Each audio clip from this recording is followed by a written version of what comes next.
Next, we will stretch out our abdominals, our obliques, our lats as well, and our lower back. And we can include some lower body stretching as well with that, because, oh my god, I'm sweating like hell, because it's more effective that way. And let's start with our abdominals that we use a lot. A core is a crucial part of our body. So we're gonna assume this position here and hold like this. And common mistake is people let their neck sink in like this, hold it like this. Pull your shoulders down, hold like this, and try to look back like this. And maybe it's from a better angle like this, see? Try and look behind you as far as you can. There we go. Now I'm going to show you a variation for stretching out your obliques as well in this position. Try and sink your right shoulder and look to this side. There we go. And then to the other side as well. Now sink your left shoulder in like this. And that's something that I've realized, that in each and every stretching position you can stretch in a multitude of ways. But for now, let's just do some basic stretching. And when we finish with this position, what we can do is transfer from this position to this position here, like this. And you can stay on your toes like this if you want to be a bit elevated, which is a bit more effective, and it's a bit harder to stretch that way. And just try and sink your head down like this, and to stretch out your lats like this. And now from this angle here, I'm going to show you how you can stretch even harder your lats individually. Stay like this and just twist a bit to the side like this. And you can go from left to right, or you can just stay in this position here for a little bit and then stay on the other side as well. Yeah, for our obliques, we're going to do the following. So assume this position here and grab your ankle like this and try and bring your head to your knee as much as you can. Now I like to make this harder by reaching out to my other knee with my other hand. So I make it a lot harder actually this way, but it's a great stretching exercise. And we can also do that on the other side. And you should do every exercise on each side equally. So yeah, I started doing another exercise. So I'm gonna start by holding here, and you can also do that, but just be careful, you don't want to hurt yourself doing this exercise, because this is a hard stretching exercise. Oh, let's hold this. There. And you shouldn't try and cave in like this. You should stretch as much as you can forward. So you don't want to compress yourself in, you want to stretch yourself out, if that makes sense. Oh my god, what is happening? Okay, and now for our lower back, we can do some exercises as well. Sit like this. Cross your leg over like this, and in this case, left leg is straightened out and right leg is crossed over. And the easier way to do this exercise is just by reaching out like this and putting your hand down like this. But what I like to do is make it harder, of course. I like to grab my shin like this and then turn my head like this.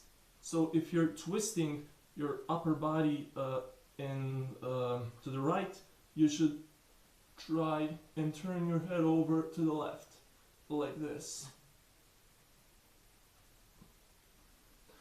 You should also be really careful when doing this. You don't want to pull a muscle or something.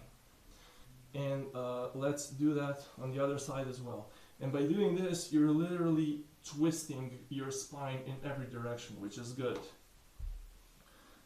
In order to keep your spine healthy, you need to twist it and turn it and bend it in every way possible and imaginable.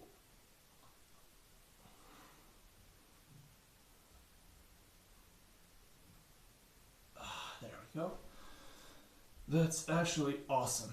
Now, in this same position that we stretched out our obliques, we can do some stretching for our lower body and for our hamstring as well by doing this.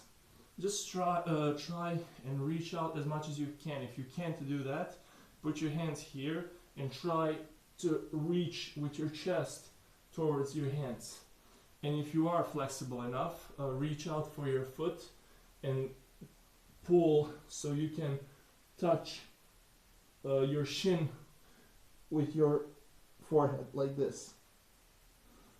Again, don't cave in. Your goal is not to touch your leg with your forehead. Your goal is to stretch out as straight as you can, like this. And of course, we're gonna do that on our other leg as well.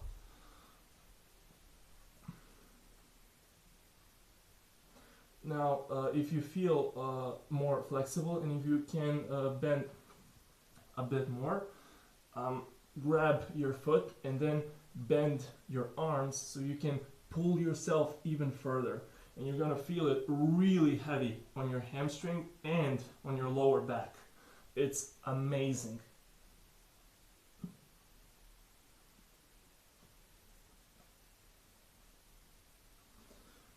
Now, each of these exercises you should hold for, well, I don't know, 15 to 20 seconds, whatever you feel comfortable. And if you want to get more flexible, you should hold it for a bit more. But that's from person to person. I think that's a little bit different. I think everyone should do what they feel best comfortable with. I almost forgot about this really important exercise that is hard for most people, and the reason for that is tight hamstring. But you're stretching out your lower back and your hamstring as well at the same time. So you should really be patient with this one because it is hard for most people. But if you stay consistent and if you keep working on it, you will get it eventually. So assume a sitting position like this and reach out like this as much as you can. Now you can point your toes or you can flex your toes, whatever you feel comfortable with, but maybe you should, I would recommend to try and do every position with your flexed foot, with your pointed toes, and with your relaxed foot as well, because I think it has a different effect. And so you stretch like this, and if you feel that you can grab your ankles or your feet and bring your head as close to your shins as you can. And just hold this position.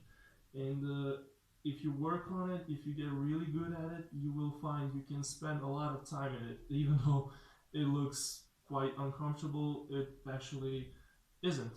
So work on it. It's really, really worth it.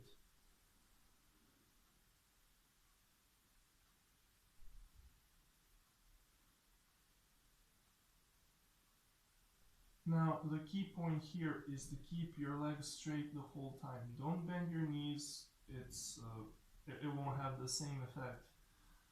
And don't try to cave in like this, like I said on the other exercise as well, but keep your body straight, keep your shoulders back, and just try to merge your stomach with your quads like this, because it's gonna make you go forward, and if you go chest to your quads like this, it's gonna make you cave in like this, and it's not what you want. You're gonna bend your spine like this, and you don't want that. You want to elongate it like this, you see? So just try and bring your stomach to your quads like this, and then what you can do is just pull like this. And I think that's the most important thing.